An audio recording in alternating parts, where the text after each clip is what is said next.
Begini kondisi kawasan kuliner Lego-Lego, yang terletak di lahan reklamasi Center Point of Indonesia yang disingkat CPI terekam menggunakan kamera drone Tribun Timur, Makassar, Selasa, tanggal 31 Agustus tahun 2021.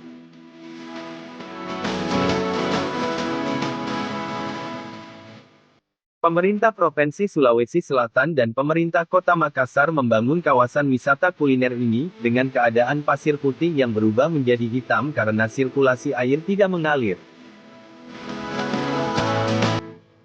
Lego-Lego hadir sebagai tempat bersantai keluarga, dan berburu kuliner khas Makassar.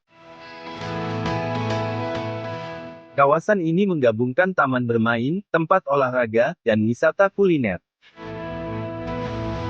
Kawasan kuliner ini juga dapat dimanfaatkan pelaku usaha mikro kecil menengah (UMKM) untuk menjajakan aneka makanan dan minuman dengan harga yang terjangkau.